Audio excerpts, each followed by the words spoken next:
আসসালামু আলাইকুম। সবাই কেমন আছেন? আশা করি ভালো আছেন। আমরাও ভালো আছি। বন্ধুরা, আজ আপনাদের সামনে আবার আমি হাজির হলাম একটি তথ্যমূলক ভিডিও নিয়ে। আর এই ভিডিওটি হলো নেপাল ভিসা নিয়ে।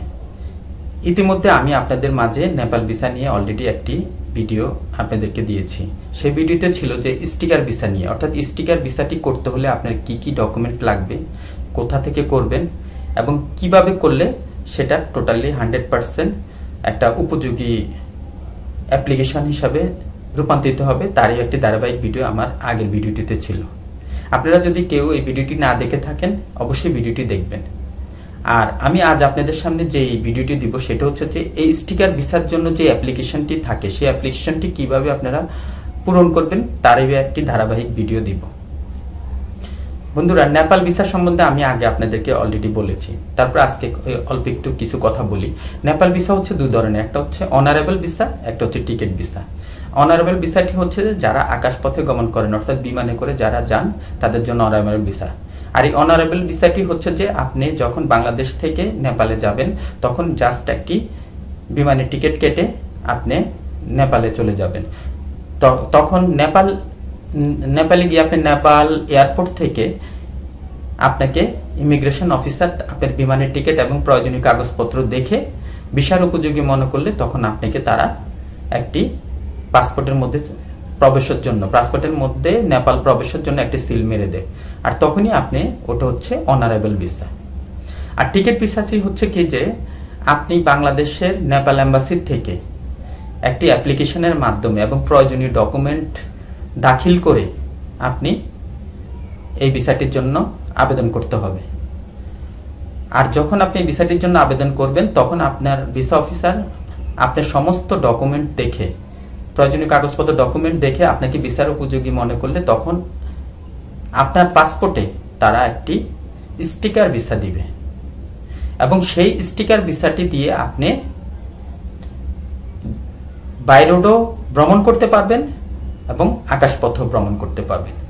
আর স্টিকার ভিসাটির অনেকগুলো সুবিধা আছে। সুবিধা হলো আমরা যারা ইতিমধ্যেই ইউরোপ, আমেরিকা, কানাডা যাওয়ার জন্য ট্রাই করছি তাদের কিন্তু কয়েকটা দেশে ঘোরা থাকতে হয়। আর সেই ঘোরার জন্য যদি আমি নেপালের স্টিকার ভিসাটি করি তাহলে আমার এই ভিসাটি অত্যন্ত মূল্যবান হয়ে যাবে। আর যদি অনারেবল ভিসাটি করে যায় তাহলে কিন্তু আমার কোনো প্রমাণ থাকবে না, শুধু একটা সিলেই থাকবে। আর স্টিকার ভিসা করলে আমার প্রমাণ থাকবে। সেক্ষেত্রে আমার একটি বাইরে যাওয়ার জন্য, অর্থাৎ ইউরোপে, আমেরিকা, কানাডা যাওয়ার জন্য আমার আরেকটি দেশ নতুন করে যুক্ত হবে। তাই বন্ধুরা, চলুন আজ আপনাদেরকে দেখাবো কিভাবে এই স্টিকার ভিসার অ্যাপ্লিকেশনটি কিভাবে পূরণ করতে হয়, তা আমি আপনাদেরকে কম্পিউটার স্ক্যানের মাধ্যমে পুরোপুরি তুলে ধরবো এবং দেখাবো। আশা করি আমার এই পূরণকৃত ফর্মটি দেখার পরে আপনারা নিজে ঘরে বসে এই ফর্মটি পূরণ করতে পারবেন। আর এই ফর্মটি পুরো আপনারা নিজ হস্তে, আপনার এই ফর্মটি ইচ্ছা করলে আপনারা কম্পিউটারের অনলাইনেও পূরণ করতে পারবেন, কিংবা আপনি ইচ্ছা করলে কম্পিউটার থেকে প্রিন্ট নিয়ে নিজ হস্ত পূরণ করতে পারবেন। আর এই ফর্মটি পূরণ করার পর আপনি প্রয়োজনীয় কাগজপত্রগুলো নিয়ে এবং সাথে পাসপোর্ট নিয়ে আপনি ভিসা অফিসারে, অর্থাৎ নেপাল এম্বাসিতে চলে যাবেন, গিয়ে সেটা জমা দিবেন। জমা দেওয়ার 1 থেকে 2 দিন পরে আপনাকে আপনার পাসপোর্টটি ডেলিভারি দিবে। তাই চলুন এই ফর্মটি কিভাবে পূরণ করতে হয় আজ আমি আপনাদেরকে পুঙ্খানুপুঙ্খানু দেখিয়ে দিই। বন্ধুরা, এই ভিডিওটি শুরু করার আগে আপনাদের কাছে আমার একটা অনুরোধ, আমার এই ভিডিওগুলো কিংবা আমার এই ভিডিও চ্যানেলটি যদি আপনাদের বিন্দু পরিমাণ উপকৃত করে থাকে কিংবা উপকারে আসে, প্লিজ আমার চ্যানেলটি সাবস্ক্রাইব করবেন। বিশেষ করে যারা আমার এই চ্যানেলে নতুন তারা আমার এই চ্যানেলটি সাবস্ক্রাইব করবেন, লাইক করবেন, শেয়ার করবেন আর সবার মাঝে আমার ভিডিওগুলো ছড়িয়ে দিবেন। এতে আপনারও উপকার হবে, সবার উপকার হবে। আর যারা আমাকে অলরেডি ইতিমধ্যে সাবস্ক্রাইব করেছেন তাদেরকে অসংখ্য ধন্যবাদ। তো চলুন ভিডিওটি শুরু করি। এটা হচ্ছে সেই নেপাল অ্যাপ্লিকেশন ফর্মটি, অর্থাৎ নেপাল ভিসার অ্যাপ্লিকেশন ফর্মটি। এই ভিসা অ্যাপ্লিকেশন ফর্মটি আপনি ইচ্ছা করলে নেপাল এম্বাসির ওয়েবসাইট থেকে ঢুকে সেখান থেকে ডাউনলোড করে নিজে হাতেও ফিল আপ করতে পারেন কিংবা কম্পিউটারও ফিল আপ করতে পারেন। আর এই ভিসাটি কোন ওয়েবসাইটে পাবেন, অর্থাৎ নেপাল এম্বাসির কোথায় ঢুকলে এই ভিসাটি পাবেন, সেই লিঙ্কটি আমি আপনাদেরকে দিয়ে দিব আমার ডেসক্রিপশন বক্সে, সেখান থেকে আপনি দেখে নেবেন। তো চলুন ভিসাটি কীভাবে ফিল আপ করতে হয় আপনাদেরকে দেখাই।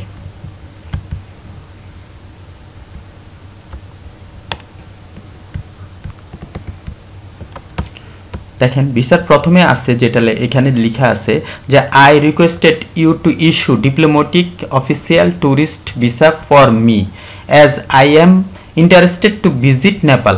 অর্থাৎ আমি যে নেপাল ভ্রমণ করব সেটা এম্বাসি অফ নেপালকে বলা হয়েছে যে আমি এখানে ভ্রমণের জন্য ইন্টারেস্ট আছি, তো আমি অ্যাপ্লিকেশনটি করতে চাই। এবং এখানে মাই ডিটেলস আর অ্যাজ আন্ডার, অর্থাৎ এই অ্যাপ্লিকেশন আন্ডারে আমার সমস্ত তথ্যাদি দেওয়া আছে। এক নাম্বার হচ্ছে নেম, অর্থাৎ এখানে আপনি আপনার নামটি লিখবেন। এখানে লিখছে ইন ব্লক, অর্থাৎ অবশ্যই বড় হাতের অক্ষরে লিখতে হবে। তো নামের প্রথমে লেখা আছে ফার্স্ট মিডল আর শিওর। নাম যদি আপনাদের 3টি অংশ হয়, প্রথম অংশটি এখানে দিবেন, মাঝামাঝি অংশটি এখানে দিবেন, লাস্ট অংশটি এখানে দিবেন। আর যদি 2টি অংশ এখানে হয় তাহলে প্রথম অংশ এখানে দিবেন আর লাস্ট অংশ দিবেন এখানে। এরপর হচ্ছে father's name or husband name. আপনি যদি পুরুষ হয়ে থাকেন অবশ্যই আপনি আপনার বাবার নাম এখানে লিখবেন। আর আপনি যদি মহিলা হয়ে থাকেন সেক্ষেত্রে আপনি যদি বিবাহিত হন তাহলে আপনি আপনার হাজব্যান্ডের নাম লিখবেন, আর যদি অবিবাহিত হন তাহলে বাবার নাম লিখবেন এখানে। ন্যাশনালিটি, আপনার যে ন্যাশনালিটি সেটা লিখবেন, আপনি এখানে বাংলাদেশ লিখবেন। প্লেস অফ বার্থ, অর্থাৎ আপনার কোন জায়গায় জন্মগ্রহণ করেছেন সেই জায়গার নামটি এখানে লিখবেন। এগুলো অবশ্যই পাসপোর্ট থেকে ফিল আপ করেন, পাসপোর্টে ঠিক যেভাবে আছে পুঙ্খানুপুঙ্খ সেভাবে পূরণ করতে হবে আপনাকে। ডেট অফ বার্থ, আপনার জন্ম তারিখ, আপনি যেই ডেটে জন্মগ্রহণ করেছেন, যে সালে জন্মগ্রহণ করেছেন তার তারিখটা এখানে দিবেন পাসপোর্ট দেখে।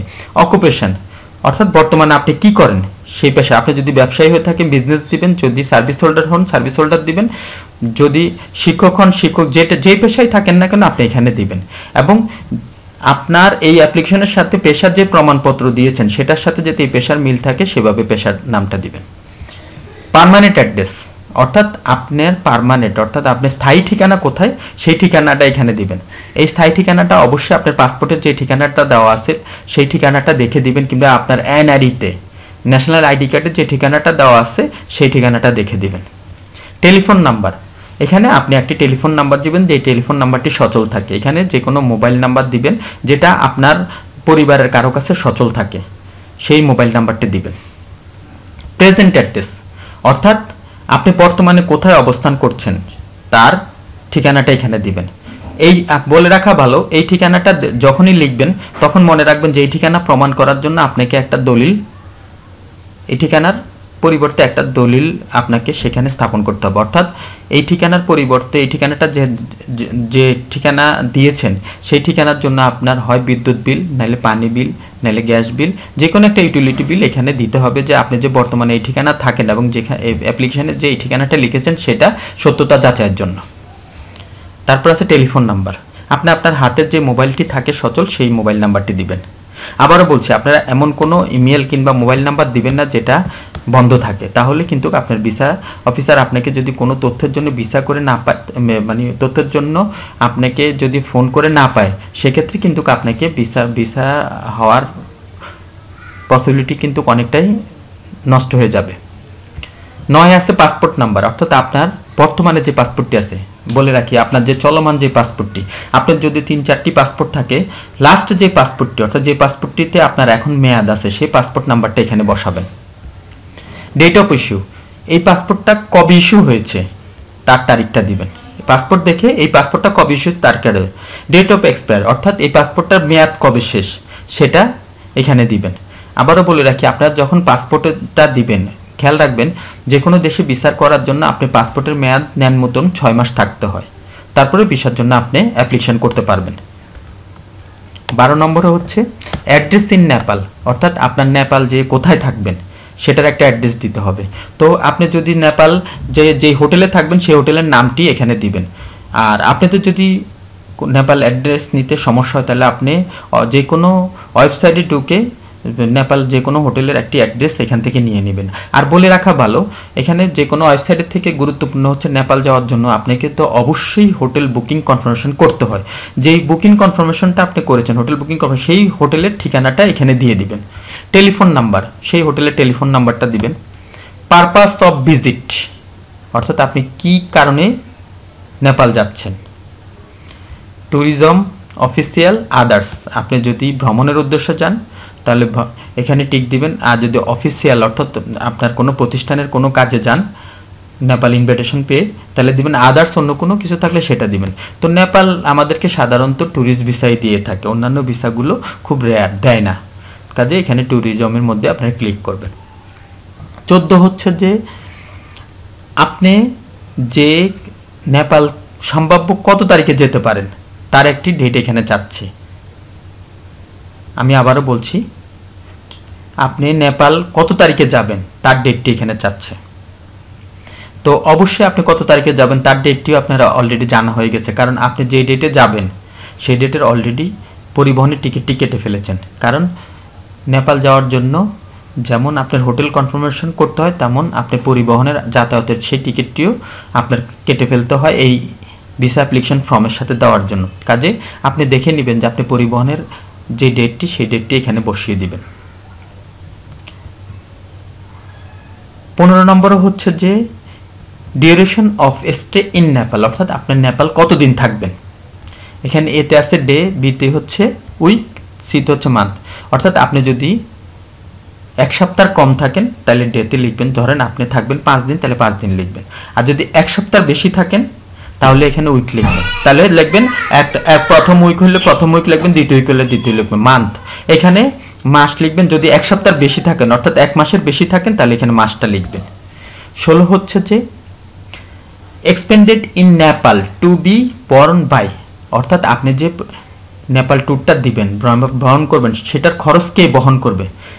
সেলফ স্পাউস বাই, অর্থাৎ আপনি কি নিজেই বহন করবেন এটা, নাকি আপনার পরিবারে কে বহন করবে, আদার্স নাকি অন্য কেউ বহন করবে। অনেক ক্ষেত্রে হয় কি যে আপনি যখন নেপাল ভিসা ভ্রমণ করতে যাবেন দেখা গেছে যে আপনার ক্ষেত্রে না হোক, হয়তো আপনার সাথে যখন আপনার ছেলে মেয়ে কিংবা আপনার বাবা মা যাবে তখন সেই ক্ষেত্রে কিন্তু আপনার তাদের ফর্মের ক্ষেত্রে কিন্তু বি অপশনটাই ফিল আপ করতে হবে।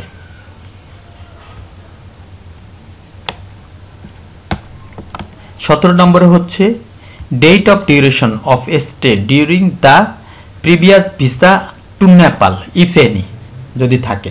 অর্থাৎ আপনি যদি পূর্বে কখনো নেপাল যেয়ে থাকেন তাহলে সেই ভিসার ডেটটা এখানে দিবেন,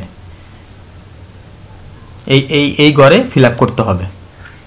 মানে আপনি যদি আগে নেপাল যেয়ে থাকেন তার একটা তথ্য এখানে চাচ্ছে, সেই কত তারিখে গিয়েছেন এবং কতদিন থাকছেন সেটার একটা ডেট এবং কতদিন রয়েছেন সেটার একটা নমুনা দিতে হবে।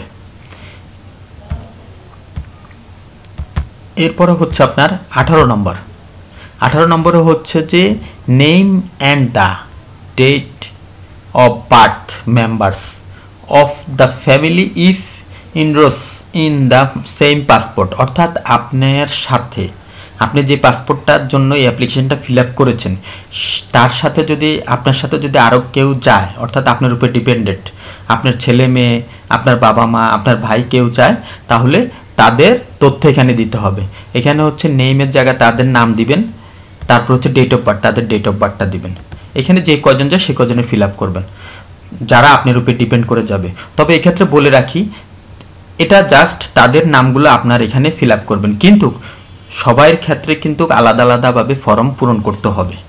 যে কজনে আপনার কাছে যাক, যারাই আপনার উপর ডিপেন্ড থাকুক না কেন তাদের জন্য ঠিক এরকম আরেকটি ফর্ম আলাদা আলাদা পূরণ করতে হবে, কিন্তু আপনার ফর্মে এসে তাদের নামগুলো বসাতে হবে। এই কারণে যেহেতু তারা আপনার উপর ডিপেন্ডেন্ট, এই জন্য আপনার তাদের নামগুলো বসাতে হবে।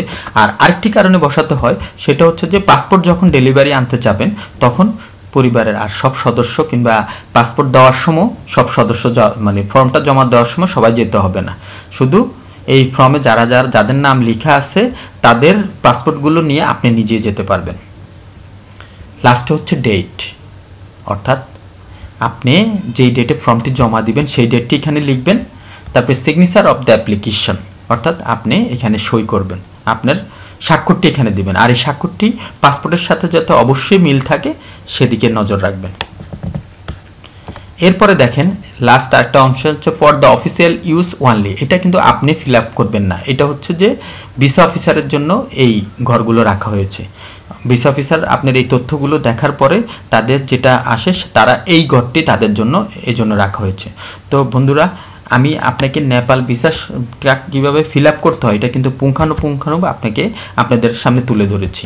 আশা করি আপনারা বুঝতে পারবেন যে নেপাল ভিসাটি কীভাবে পূরণ করতে হয়, এটা আপনারা বুঝতে পারবেন। আর এই ভিসাটি ফিল আপ করার জন্য কিন্তু অনেক বেশি কারো পরামর্শ নিতে হবে না। আপনি যদি আমার এই ভিডিওটি খুব মনোযোগ সহকারে টেনে না দেখে যদি দেখেন, তাহলে অবশ্যই আপনি নিজেই এই ফর্মটি ফিল আপ করতে পারবেন। আর এই ফর্মের সাথে প্রয়োজনীয় কি কি কাগজপত্র দিতে হবে ইতিমধ্যে কিন্তু আমি আমার আগের ভিডিওটিতে সেটা তুলে ধরেছি, সেটা দেখে নেবেন। তো আপনারা যখন এই ফর্মটি ফিল আপ করবেন, করার পরে সমস্ত কাগজাদি যা যা চেয়েছি সব কাগজাদি এর সাথে সংযুক্ত করে আপনি নেপাল এম্বাসিতে চলে যাবেন। আর নেপাল এম্বাসিটা কখন খোলা থাকে এবং কোন দিন খোলা থাকে, কখন পাসপোর্টটা জমা নিবে তারা, কিংবা আপনার পাসপোর্টটা কখন ডেলিভারি দিবে, এটা আমার আগের ভিডিওতে দেওয়া আছে, আপনারা দেখে নেবেন। আর এখানে ফটোর জায়গায় আপনি ফটো দিবেন পাসপোর্ট সাইজের, ফটোর জায়গায় পাসপোর্ট সাইজের, এবং ফটোটা অবশ্যই যাতে একদম কোনো ফটোটা তৈরি করার টাইমে যাতে কোনো চশমা পরা কিংবা মহিলাদের ক্ষেত্রে কোনো হেজাব পরা না থাকে, সম্মুখে কানগুলো যাতে অবশ্যই দেখা যায় সেভাবে ফটোটা তুলবে না। আর এই ফটো সম্বন্ধেও আমার আগের ভিডিওতে সব কিছু পুঙ্খানুপুঙ্খানু বলা আছে। তো বন্ধুরা, আশা করি আমার এই ভিডিওটি দেখে আপনারা অবশ্যই নেপালের ভিসা কিভাবে পূরণ করতে হয় সেটা আপনারা বুঝতে পেরেছেন। আর আমি আপনাদের মাঝে আরেকটা ভিডিও দিব, সেটা হচ্ছে যে অনারাইভাল ভিসা, অর্থাৎ অনারাইভাল ভিসা কিভাবে পূরণ করতে হয়। অর্থাৎ আপনি তো অনারেবল ভিসা পাবেন এয়ারপোর্টে যাওয়ার পরে আপনাকে অনারেবল ভিসার জন্য একটা ফর্ম দিবে, সেই ফর্মটি কিভাবে পূরণ করতে হয় সেটার একটা ভিডিও আপনাদের মাঝে দিব। আর এই অনারেবল ভিসাটির নমুনা আপনাদেরকে দেখিয়ে দিই। এটা হচ্ছে অনারেবল ভিসা, অর্থাৎ আপনি যখন বাই এয়ারে করে নেপালের উদ্দেশ্যে রওনা দিবেন, তখন নেপাল এয়ারপোর্টে আপনাকে এরকম একটা ফর্ম দিবে। এই ফর্মটা আপনাকে ফিল আপ করে ভিসা অফিসারকে দিলে ভিসা অফিসার সব যাচাই বাছাই করে তখন আপনার পাসপোর্টে একটি সিল দিবে। আর এই ফর্মের সাথে কি কি কাগজপত্র আপনাদের নিয়ে যেতে হবে এবং এই ফর্মটা কিভাবে পূরণ করতে হবে আমি আমার পরবর্তী ভিডিওতে সেটা আপনাদের মাঝে তুলে ধরবো, সেই জন্য আপনারা অপেক্ষায় থাকেন। তো বন্ধুরা, আশা করি আমার এই ভিডিওটি দেখে আপনারা অলরেডি বুঝতে পেরেছেন যে কিভাবে নেপালের ভিসা সম্পূর্ণ করতে হয়। আর আমার এই ভিডিওটি দেখার পরে আপনাদের যদি আরও কোনো মতামত থাকে আপনারা অবশ্যই আমাকে আমার কমেন্টস বক্সে কমেন্টস করে জানাবেন। আমি চেষ্টা করব আপনাদের উত্তরগুলো পুঙ্খানুপুঙ্খানু দেওয়ার জন্য। আর আবারও বলছি, যখন ভিসা অ্যাপ্লিকেশনটি পূরণ করবেন তখন অবশ্যই আপনারা ভালো করে যাচাই করে নেবেন যে আপনাদের অ্যাপ্লিকেশনটি সঠিকভাবে পূরণ হচ্ছে কিনা। আর এই পূরণ করার জন্য অবশ্যই আপনারা আপনাদের প্রয়োজনীয় ডকুমেন্ট এবং পাসপোর্টটা সাথে নিয়ে বসবেন, তাহলে আপনাদের ভুল হওয়ার পসিবিলিটি থাকবে না। আর আপনাদের যদি পূরণ করতে একটু ভুল হয়ে যায় তখন কিন্তু আপনি ভিসা অফিসার আপনাকে ভিসা জন্য আর নমিনেট করবে না। তাই বারবার বলছি, যখনই ফর্মটা পূরণ করবেন তখন বারবার দেখে নেবেন যে আপনার কোথাও ভুল আছে কিনা। বিশেষ করে আপনার নাম পাসপোর্ট অনুসারে হতে হবে, আপনার বাবার নামও পাসপোর্ট অনুসারে, তারপর আপনার ডেট অফ বার্থ, আপনি কোথায় জন্মগ্রহণ করেছেন, আপনার পাসপোর্ট নাম্বার, তারপর আপনি যদি আগে নেপাল যেয়ে থাকেন সেই নেপালের ডেটটি এবং ভিসা নাম্বারটি, এগুলো যাতে পুঙ্খানুপুঙ্খানু হয়। আর এইগুলো যখনই সম্পূর্ণ করবেন এটার সাথে কিন্তু আপনার অবশ্যই হোটেল বুকিং এবং পরিবহনের টিকিট কনফার্ম করেই এই ভিসাটি ফিল আপ করে প্রয়োজনীয় কাগজপত্র নিয়ে তারপর আপনি নেপাল এম্বাসিতে যেতে হবে। তো বন্ধুরা, ভিডিওটি আর বড় করব না, আবারও বলছি আমার এই ভিডিওগুলো আপনারা কখনো টেনে দেখবেন না। যদি টেনে দেখেন একটি ইনফরমেশন যখন আপনাদের থেকে চলে যাবে তখন আপনার এই ভিসাটি কিন্তু আর হবে না। তাই বারবার বলছি ভিডিওটি টেনে দেখবেন না। তো বন্ধুরা, আজ এই পর্যন্ত। যাওয়ার আগে আবারও আপনাদেরকে বলছি, আপনারা যদি আমার এই চ্যানেলে নতুন হয়ে থাকেন প্লিজ আমার এই চ্যানেলটি সাবস্ক্রাইব করবেন, পাশে থাকা বেল আইকনটিতে প্রেস করবেন এবং বেশি বেশি করে লাইক করবেন। খোদা হাফেজ।